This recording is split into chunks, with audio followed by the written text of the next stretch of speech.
première table ronde va durer une petite heure pour débattre de la question quel prix. Alors, voilà. Quel prix pour quel service, hein. Et donc, nous avons, alors, dans l'ordre, Jean-François Buet, qui est président de la FNAIM, que je ne présente pas, tout le monde connaît. Laurent Vimon, que je ne présente pas non plus, qui est président de Century 21 France. Monsieur, pardon, excusez-moi, Gabriel Pacheco, hein, qui est vice-président du CIREMI, et David Rodriguez, qui est juriste à la CLCV. Voilà. Je voudrais, avant de lancer le débat, je dirais quelques questions dérangeantes. Parce que, bon, on a évoqué les mesures qui sont dans le projet de loi Duflot, effectivement, hein, la rectification s'imposait.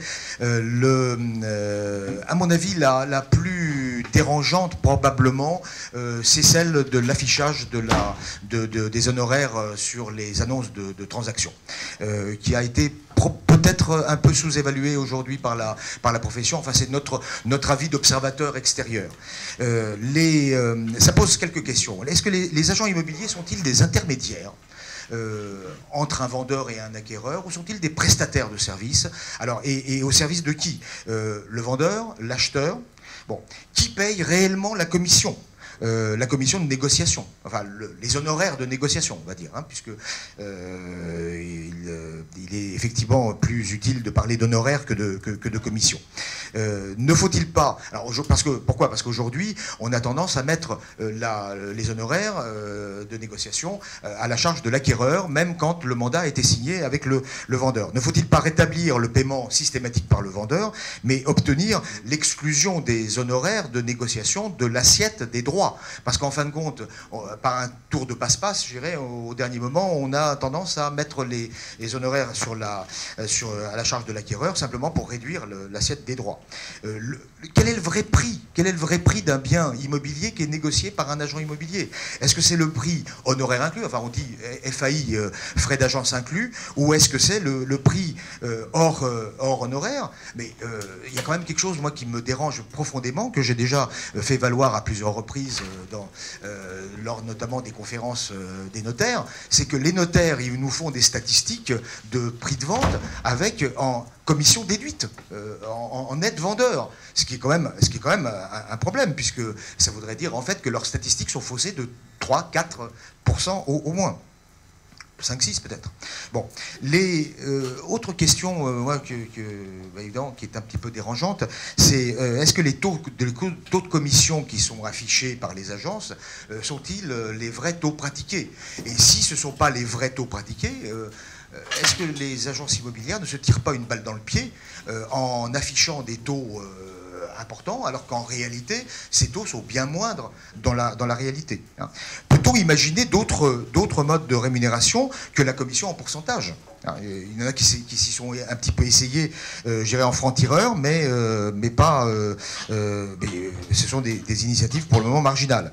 Est-ce qu'on peut imaginer que les agents immobiliers puissent obtenir, je dirais, des pouvoirs publics, qu'ils puissent être rémunérés, même si la transaction n'est pas conclue par leur intermédiaire, après tout? Et peut-on aussi imaginer d'interdire le mandat simple? Voilà. Hein, donc voilà quelques thèmes de réflexion. Donc en fait, on s'aperçoit que quand on regarde bien les choses, et je veux dire, ce sont des questions qui viennent du débat, qui viennent du public, hein, qui viennent des consommateurs, qui viennent des médias, et on peut se demander si on peut faire l'économie en fait de répondre à ces questions aujourd'hui, sachant qu'effectivement les jeux sont ouverts, puisque ce n'est qu'effectivement qu'un projet de loi, et qu'on n'est pas en train de faire un débat d'arrière-garde, mais un débat, je dirais, tout à fait d'actualité. Alors on va le vérifier. David, est-ce que c'est à cause de vous tout ce bazar? Est-ce que la CLCV, vous pouvez parler de votre organisation, peut-être pas de toutes, mais je sais aussi qu'il y a une concertation d'associations. Est-ce que la CLCV a pris une part active dans l'inquiétude des pouvoirs publics, laquelle inquiétude a conduit à ces dispositions et à ouvrir ces questions-là? Alain disait peut-être un peu vite que, et je le disais aussi, que c'était des sujets qui inquiétaient. Est-ce que c'est votre cas? Est-ce que vous trouvez que les réponses qui ont été proposées dans le projet de loi aujourd'hui sont satisfaisantes et qu'effectivement, elles vous semblent corriger des choses qui n'iraient pas. Alors déjà, merci pour l'invitation à la participation de ce colloque. Alors, comme vous pouvez vous en douter, c'est vrai que le projet de loi n'est effectivement qu'un projet, et nul doute qu'il y aura un très important travail parlementaire de toute façon dessus, comme l'ont montré les précédents projets de loi. C'est clair qu'il nous plaît bien, pour le moment. Est-ce que c'est de notre faute ou à cause de nous? Tout dépend de la façon dont on se place, de l'endroit où on se place. Je dirais... c'est clair, on a participé de toute façon, depuis déjà un certain nombre d'années, aux négociations, non seulement avec le cabinet ministériel du logement, mais également avec Bercy, sur certaines mesures. On avait soutenu certaines dispositions. Je pense notamment à l'affichage des honoraires dans les annonces, donc de la rémunération stricte du professionnel, de l'intermédiaire. Donc on y a participé. On ne s'attendait pas forcément à être entendu sur un très grand nombre de points, parce que là, c'est vrai qu'on se concentre sur la vente, mais il y a d'autres dispositions dans le projet de loi qui nous rappellent, je dirais, de vieilles, je ne veux pas dire revendications, parce que c'est un côté un peu militant, mais d'anciennes remarques et observations de la CLCV sur l'équilibre des rapports locatifs notamment. Donc, on y a joué, on a joué un rôle. J'espère que... Je suis désolé, je prêche au nom des consommateurs, que certaines dispositions perdureront dans le texte final. Donc voilà, sur ce point, oui, on a un peu une part de responsabilité. Alors, quel prix pour quel service? Continuez, puis ensuite, c'est la partie professionnelle de la tribune qui s'exprimera. Aujourd'hui, trouvez-vous que le prix à payer en vente comme en location, qui effectivement est calculé selon un mode qui a été rappelé par Alain, c'est-à-dire mécaniquement, sauf exception assez rare, hein, mécaniquement, par indexation sur le prix du loyer ou du prix de vente, en pourcentage en clair. Hein. Ces pourcentages variants. On fera s'exprimer aussi un représentant des réseaux de mandataires, il y a peut-être un sujet autour de ça. Mais aujourd'hui, c'est calculé comme ça. On connaît le niveau du marché, on connaît les tarifs, disons, 5, 6, 7%. On pourrait me contredire là aussi, mais enfin, c'est en gros ce qui se voit. En matière locative, c'est en pourcentage également du montant du loyer ou en nombre de mois de loyer. Hein. Que pensez-vous de ça? Et est-ce qu'au bout du compte, aujourd'hui, on a un poids des honoraires de vente ou de location excessif pour le client? Alors, sur le principe de la rémunération, il ne fait aucun doute qu'elle peut être justifiée. Même si parfois le consommateur se demande quelle est la plus-value d'être placé par un administrateur de biens ou par un gestionnaire. Le problème, c'est les modalités de calcul. Là, à l'heure actuelle, comme vous l'aviez indiqué, on est surtout essentiellement sur du forfait. En quoi le travail effectué par un professionnel, enfin, je me trompe peut-être et dans ce cas-là, corrigez-moi, est fonction du montant du loyer ou du prix de vente. C'est un système qui est simple. Mais par exemple, sur les zones tendues, vous allez bénéficier d'honoraires, on va dire, assez élevés, alors même que le travail, je pense, sera peut-être moins difficile que si vous étiez dans une province un petit peu plus reculée, où là, les loyers sont moins importants, mais là où vous aurez peut-être plus de mal à trouver un acquéreur ou un locataire. Donc je pense qu'il faut trouver d'autres méthodes de calcul. On peut imaginer, alors je suis peut-être naïf ou utopique, on peut imaginer des systèmes de rémunération qui, je dirais, serait un peu comme ce que pratiquent théoriquement les avocats, à savoir prendre en compte différents facteurs, notamment la nature du bien en question, la rémunération, enfin l'état d'enrichissement du consommateur, ses finances en tant que telles, donc différents éléments en quelque sorte. Donc je dirais presque une rémunération qui serait variable, basée sur des critères éthiques, déontologiques. C'est pour ça que je faisais volontairement le parallèle avec ce qui se passe concernant les honoraires d'avocat. C'est audacieux, ça, c'est audacieux. C'est pour ça que je disais que j'étais un peu naïf et utopique. Mais ça pourrait être intéressant. Ça pourrait être intéressant, parce que je ne vois pas pourquoi est-ce que pour le prix d'une vente, pour une vente, j'aurais d'office 5%. Pourquoi est-ce que j'aurais 5% alors même que mon travail sera sensiblement le même, quelle que soit l'importance du bien. Et puis surtout, ces 5% pour le consommateur, lui-même, en fonction de ses capacités financières, peuvent avoir également une incidence. Donc c'est pour ça que je trouve que ce n'est pas forcément inintéressant comme piste de réflexion. Dernière chose encore, dans le projet de loi, il y a quelque chose de très novateur finalement, qui rappelle des demandes anciennes de la profession, c'est d'analyser la valeur ajoutée. Pour la location, on propose finalement on peut penser ce qu'on veut de ce qui est écrit, mais il y a une innovation, puisqu'on analyse la rédaction du bail, on analyse le constat d'état des lieux, et on analyse la négociation pour dire elle vaut 0. Bon, ce qui est un sujet. Est-ce que ce parti pris d'analyser les gestes faits par le mandataire ou le prestataire est quelque chose qui vous séduit, qui pourrait aussi avoir une contrepartie en matière de transaction? Est-ce qu'on pourrait raisonner de la même manière en facturant la visite, en facturant la fourniture d'un dossier d'information? Le principe peut être intéressant. Déjà, d'une part, ça sous-entend quand même que vous devez démontrer la plus-value. Effectivement, on va analyser ligne par ligne toutes vos prestations. Vous faites un état des lieux, on va vous rémunérer. Ce qui est normal, de toute façon, bien évidemment, mais encore faut-il que votre état des lieux soit pertinent, je dirais, par rapport à un état des lieux effectué par un particulier. Vous êtes des professionnels, vous avez une valeur ajoutée, vous êtes rémunérés pour ça, donc démontrez-le sur le terrain. Après, je suis désolé, bon, nous, on est, de par une nation de consommateurs, on est souvent en relation avec des consommateurs forcément mécontents, sinon ils ne viendraient pas forcément nous voir. On a des états des lieux où on voit certains cas où le professionnel remet les clés au locataire et dit écoutez, faites-le, remplissez-le, vous me ramenez le document détaillé des lieux demain. Alors, évidemment et heureusement, c'est marginal, mais ça n'a pas lieu d'être. Ça n'a pas lieu d'être. Donc, le principe de la rémunération, ok, mais la démonstration de la plus-value, du fait précisément de votre intervention et du fait que vous soyez des professionnels. L'autre point, par contre, c'est qu'il ne faut pas tomber non plus dans un travers, à savoir, je vais commencer à tout facturer service par service, ligne par ligne, puisqu'à la fin, on va avoir des professionnels qui vont faire, à la rigueur, que du service ou des visites ou ce genre de choses, mais finalement ne traiter vraiment aucun dossier, ne faire aucune gestion, aucune transaction.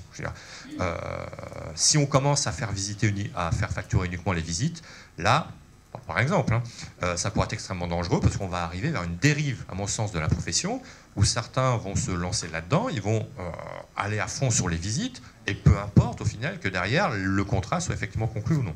D'accord, merci beaucoup. David, si vous voulez bien, vous passez votre micro à Laurent Vimont. Alors, on va aller de la partie au tout. Le tout, on va dire que c'est la FNAIM.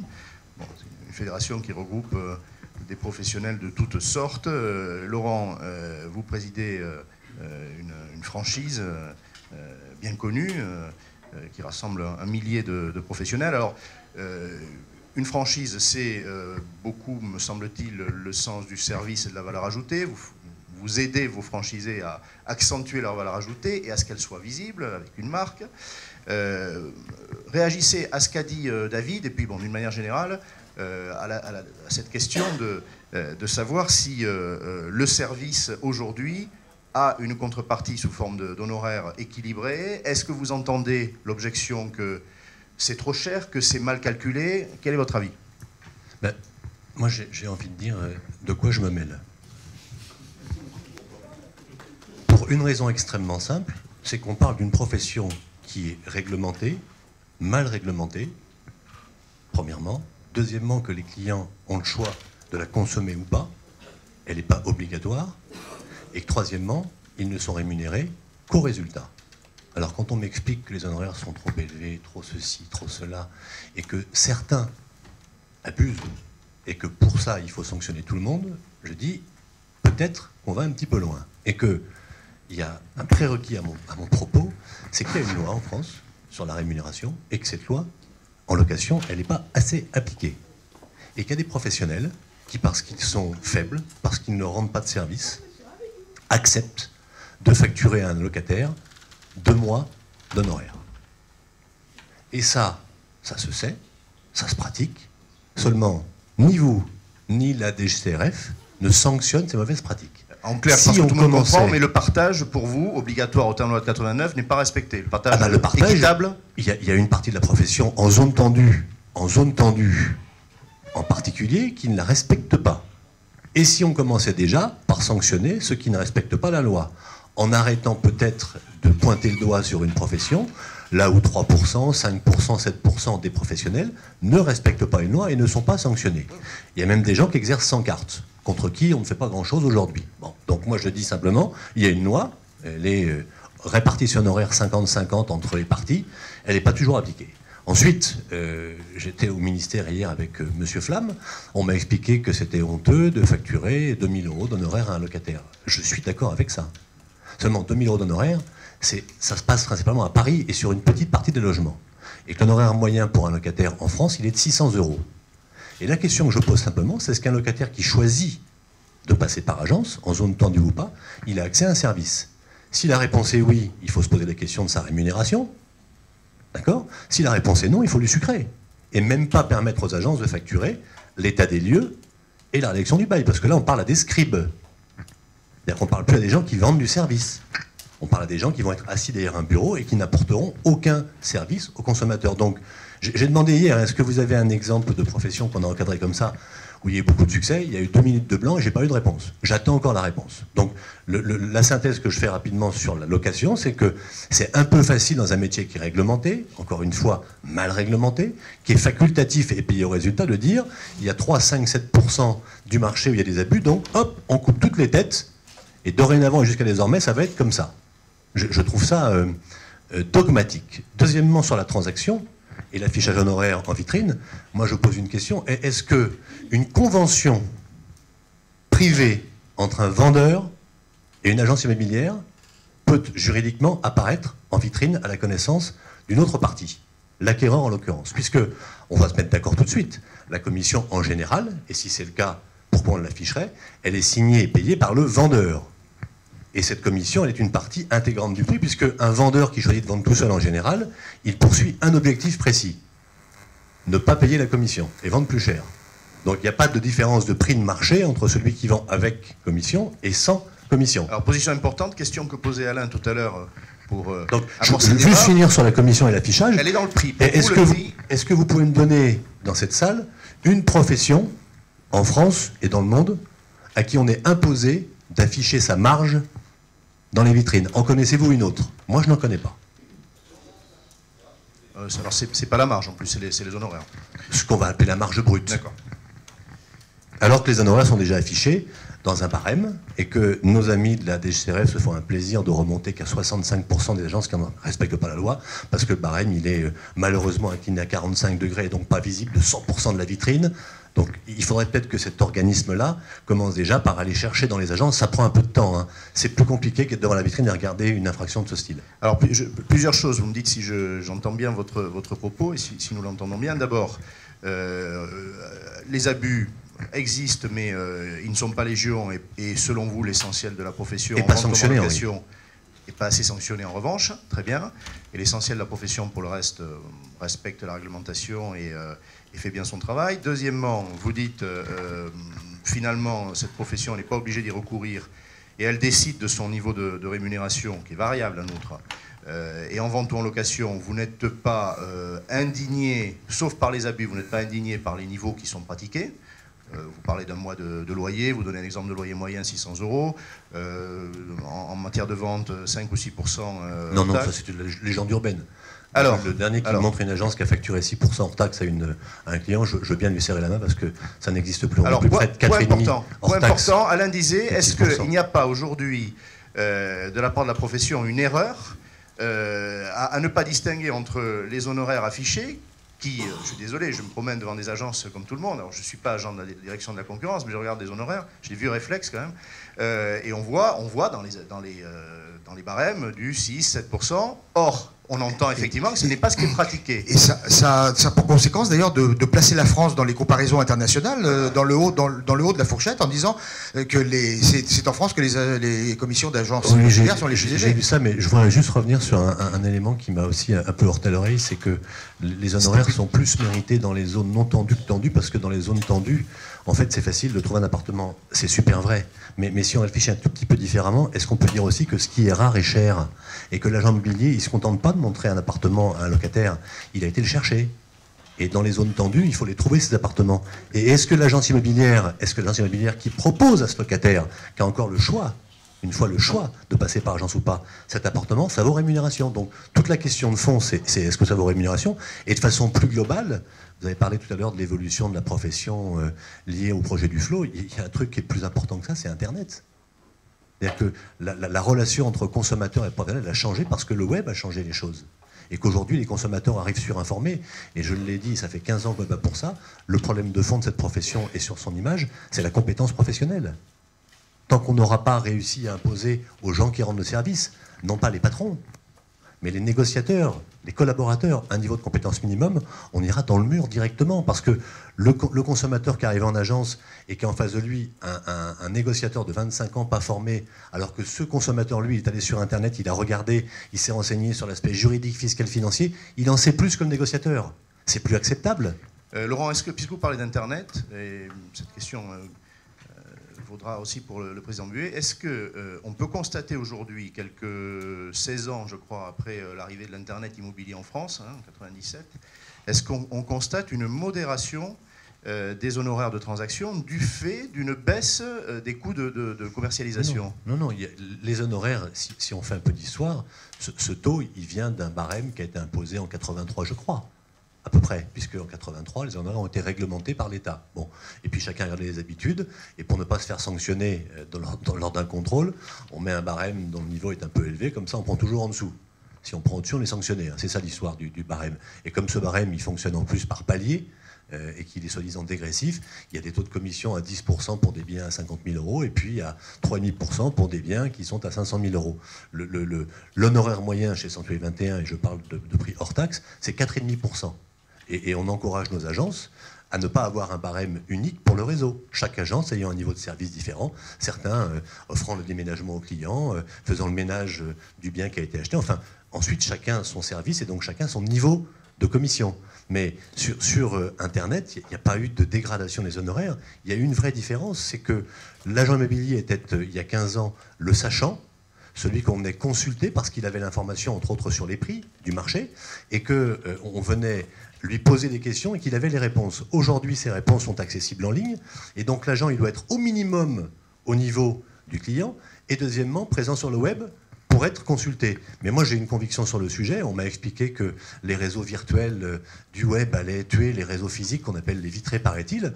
Je veux bien. J'ai une conviction, c'est que quand j'observe ce qui se passe dans des grandes sociétés comme Apple ou Dell, c'est l'association du physique et du virtuel qui fait la différence. C'est pas fromage ou dessert. C'est un point important. Gabriel Pacheco, sans doute, y réagira.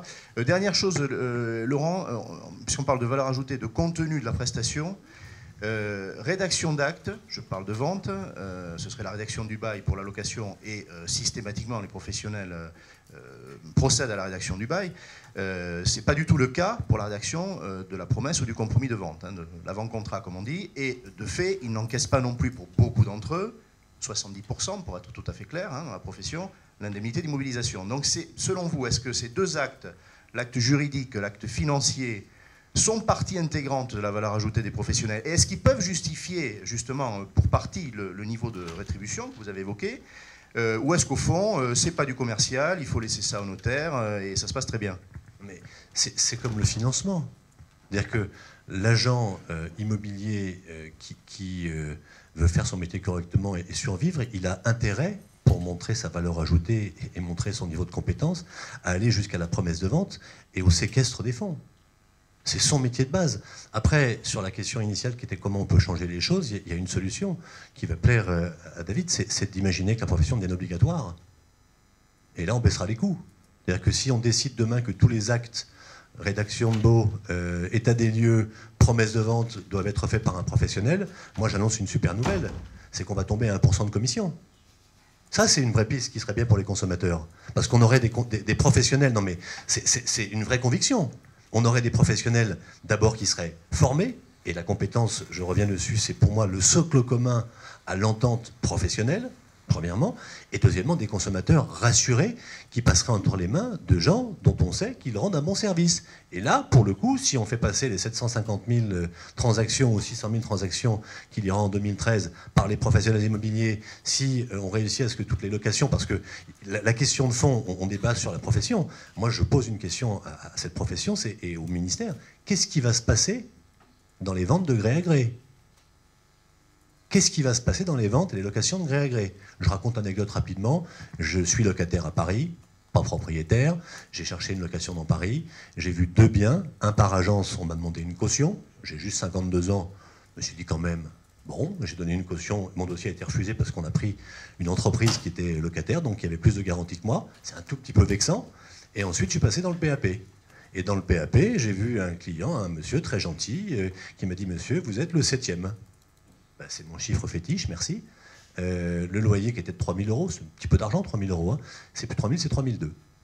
J'ai commencé à... Il y a 6 personnes devant vous qui sont prêtes à prendre l'appartement, donc c'est 3 200 ou rien. Ben, j'ai dit « Non, monsieur, vous n'avez pas le droit ». « Ouais, j'ai pas le droit. Mais c'est 3 200 quand même. » L'avantage d'une agence, c'est qu'il y a un mandat. Et sur ce mandat, il y a un montant de loyer. Et que personne ne peut contourner ce montant. Alors, je suis d'accord avec vous. Et c'est un des problèmes de fond. Il va falloir un jour organiser une chasse aux professionnels qui sont calamiteux.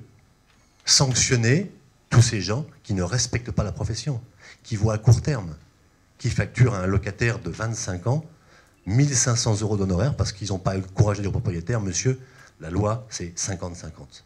Quand on commencera à chasser cela, peut-être qu'on changera l'image de la profession. Alors merci beaucoup Laurent. Peut-être David part dans 10 minutes. Donc si Jean-François m'y autorise, on laisse réagir David qui boue.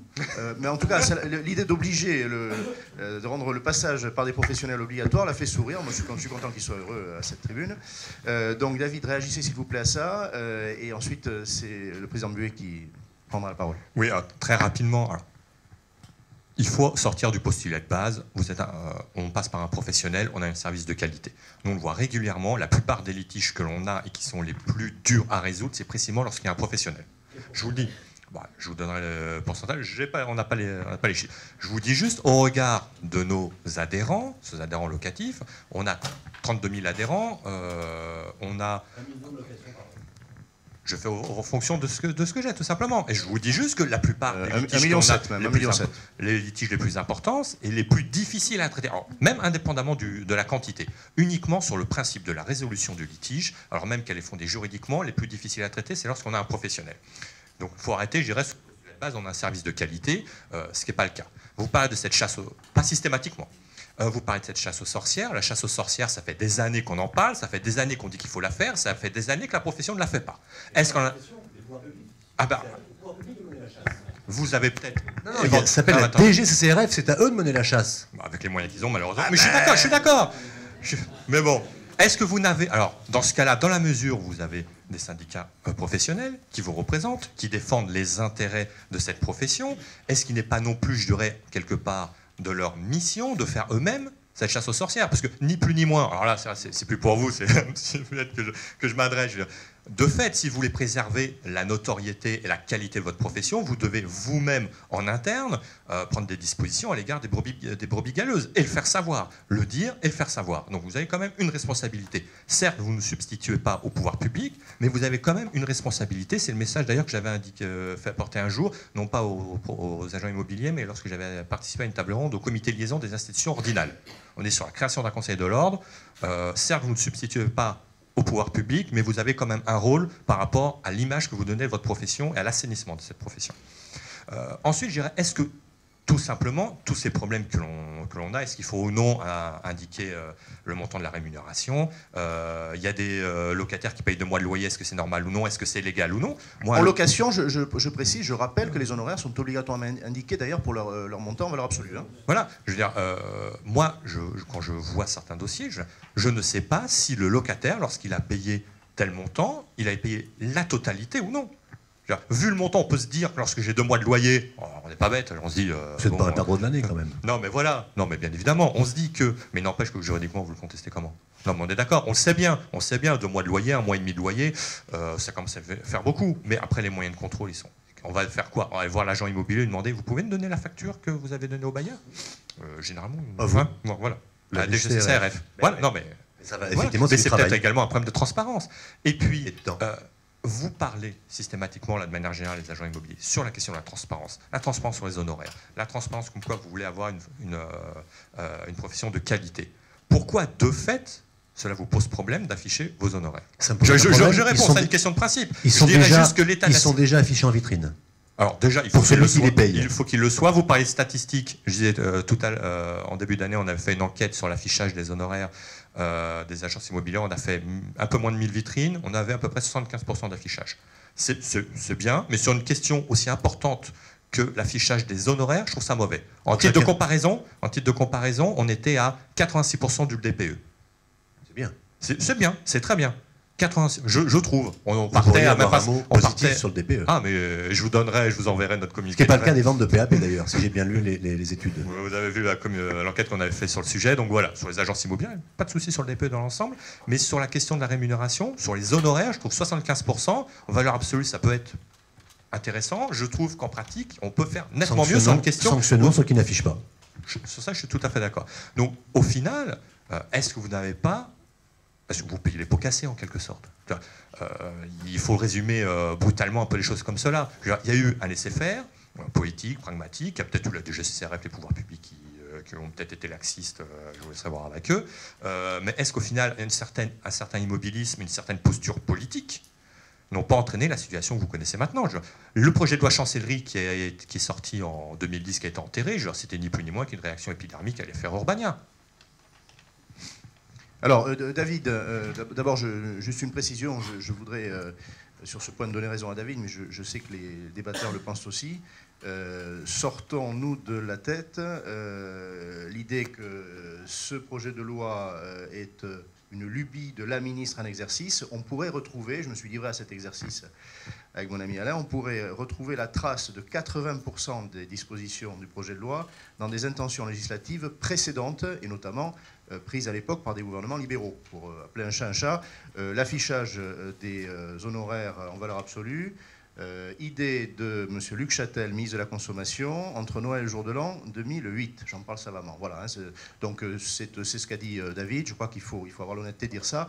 Donc ce sont des questions, non pas du moment, vraiment de l'instant, mais qui ont une durée, un historique.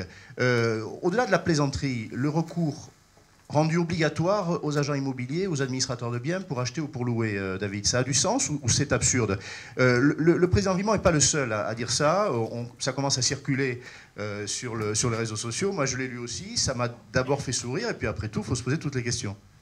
Non, on n'est pas... Bien évidemment, pas du tout favorable à une telle disposition. Pourquoi? Parce qu'on prive clairement le consommateur de son choix, ça lui entraîne un surcoût. Alors on pourrait penser, sur le principe, certes, il a un service de qualité, dans les faits, il ne l'a pas systématiquement, et je dirais qu'il aura peut-être encore moins si le service devenait obligatoire. Donc à la rigueur, si vous voulez démontrer votre plus-value, vous avez plus intérêt à ce que votre service soit facultatif à ce qu'il ne soit réellement obligatoire.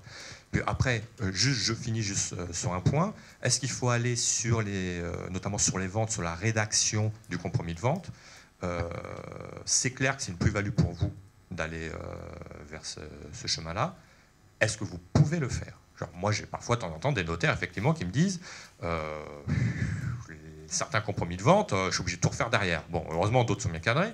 Mais voilà, est-ce que vous pouvez, après, d'un point de vue juste de compétences, aller jusque-là? Certains, oui, d'autres, je pense qu'ils ne le pourront pas. On dit la même chose, et sur la compétence, ça fait 15 ans que je mène ce combat. Il y a effectivement un problème de fond, et tous les agents, tous les conseillers immobiliers, négociateurs, ne sont pas habilités, ou en tout cas aptes, à rédiger une promesse de vente. C'est une évidence. Ceci étant, pour trouver la solution, il faut rendre la formation initiale et continue obligatoire. Maintenant, la question que je me pose en forme de conclusion, c'est quel est le fils d'agent immobilier qui a poussé ce monsieur à l'école quand il avait 6 ans? Alors, faut reconnaître quand même que les professions immobilières ont été demandeuses d'encadrement et d'obligation de formation. Donc, pour dire les choses à la serpe, mais là aussi vous êtes tous au courant, je pense, dans le projet de loi, au-delà de ce qui émeut, énerve, et au-delà les professionnels, il y a 2 grands chapitres importants. L'un, dans l'ordre de la discipline, on va dire, création d'un conseil national, des commissions régionales aussi de contrôle, donc un dispositif, on va dire, de discipline et de prophylaxie, de nettoyage, hein, et puis à côté de ça, des obligations de formation à l'entrée et de formation continue. J'en remercie d'ailleurs déjà le législateur, parce que ça ouvre à l'IMSI un marché monstrueux, et on va donc pouvoir climatiser cette salle, notamment. Voilà, donc il y a des réponses aussi. Vous avez évoqué des choses qui trouvent écho dans le projet de loi, même si ce n'est pas le sujet direct du jour. Alors, Président Buet, les grands sujets ont, je crois, tous été évoqués. La question de la valeur ajoutée, et vous pouvez rebondir sur la rédaction d'actes, l'encaissement des fonds, et d'une manière générale sur la valeur ajoutée, avec une vision panoramique qui est celle de la FNAIM, 12 000 adhérents. Est-ce que tous les adhérents ont la qualité que nous décrit le président Santuri, qui est donc sans doute la qualité de tous les franchisés Santuri. Est-ce qu'il y a une vraie disparité? Est-ce qu'il faut la reconnaître? Et est-ce que le représentant des consommateurs a raison de dire quelquefois on paye, on ne sait pas pourquoi, il n'y a pas le service derrière? Calcul des honoraires, mode de calcul aujourd'hui, quel est votre avis? Est-ce qu'effectivement ce calcul mécanique indexé sur les prix de vente ou de loyer se justifie toujours, ou est-ce que vous acceptez d'ouvrir le débat là-dessus et de dire créons rapidement un groupe de réflexion, éclairons rapidement le législateur dans les mois qui viennent, montant moyen d'honoraires, le président Vimont l'a dit très franchement, je la remercie pour son réseau, différence avec les honoraires affichés, voilà, tout cela et tout ce que vous avez envie de nous dire. Je crois qu'il faut déjà replacer les choses dans le contexte. Les professionnels de l'immobilier sont des commerçants. Nous ne sommes pas un ordre professionnel, nous ne sommes pas traités comme les notaires, comme les avocats, comme les médecins. Et d'ailleurs, je crois que nous sommes très attachés à ce statut de commerçant. Ce statut de commerçant, il nous permet une liberté, mais il nous oblige aussi à du résultat, puisque effectivement, on n'est payé qu'au résultat. La première des choses, quand on est commerçant, c'est d'écouter les consommateurs. Si on n'écoute pas ses clients, on ne respecte pas l'article 1, on est à côté de la plaque. Donc quand David Rodriguez prend la parole, moi je l'écoute. Je ne suis pas toujours d'accord avec lui, on en discute toujours très librement, mais je l'écoute parce que c'est le reflet de ce que pensent certains consommateurs, peut-être pas tous. Je voudrais à ce propos faire une parenthèse pour dire que c'est normal pour un médecin d'avoir que des patients malades, et c'est donc normal pour David de voir des consommateurs qui viennent se plaindre. Par contre, quand je vais, moi, dans les commissions départementales des préfectures pour concilier les locataires et les bailleurs, je m'aperçois que dans 95% des cas, c'est des problèmes de particulier à particulier, c'est-à-dire des choses qui sont faites gré à gré, avec des trucs qu'on n'imagine même pas ici dans cette salle. C'est affligeant. Donc, il faut remettre les choses dans le contexte. Ça ne veut pas dire que tous les professionnels sont vertueux et parfaits et formés. Loin de là, on ne serait pas là. On ne serait pas là. Et comme Laurent, je me bats depuis plus de 20 ans pour rehausser le niveau de ces professions, tant le niveau d'accès que le niveau de compétence, que la formation continue. Et je vois, et je salue avec beaucoup de... je salue très bas le fait que la ministre ait enfin repris nos propositions. Je dis bien qu'elle a repris nos propositions parce que sur une question de forme, où elle s'accapare la mesure, là effectivement ça m'a mis en colère. Ça fait des mois, pour ne pas dire des années qu'on l'a fait. Le livre blanc qu'on a écrit avec l'UNIS est là pour le prouver. On a demandé depuis très longtemps au pouvoir public de réglementer, de rehausser le niveau, de mettre en place un code d'éthique et de déontologie, et que tout cela s'applique à tous les professionnels, ceux qui sont appartenants à un syndicat, comme ceux qui n'appartiennent à rien du tout. Donc c'est grâce au syndicat que je représente que dans ce projet de loi, il y a ce texte, je tiens à le dire. Donc on est parfaitement convaincu du fait qu'il faut qu'on soit en phase avec les consommateurs. Mais il faut quand même faire le distinguo.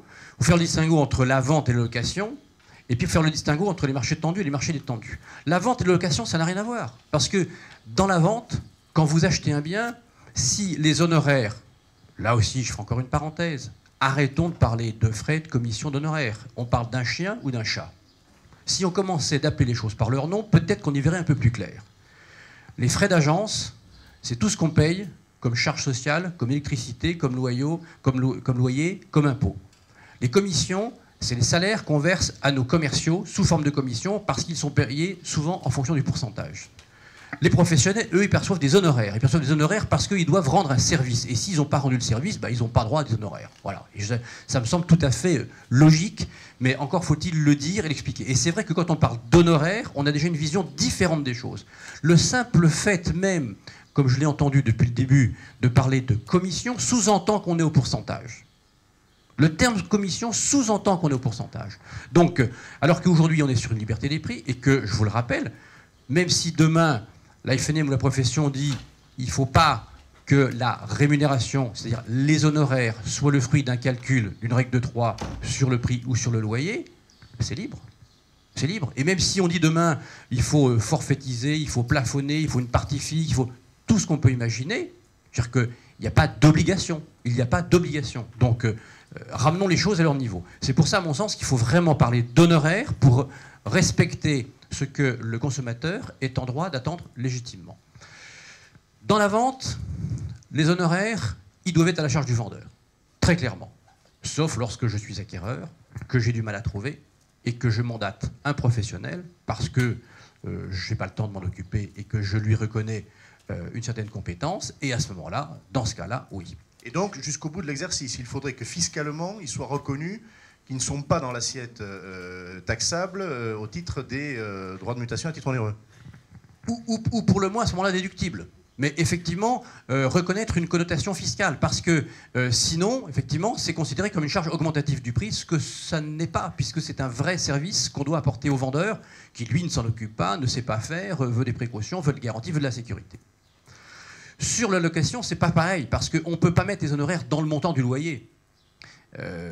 C'est pas, et l'idée selon laquelle le propriétaire qui a donné un mandat de gestion, finalement, avec son mandat de gestion, il paye tout, c'est possible sur la rémunération qui concerne la gestion courante, mais pas pour la relocation. D'abord parce que pour la relocation, on peut être amené à relouer au bout de 6 mois, au bout d'1 an, au bout de 3 ans.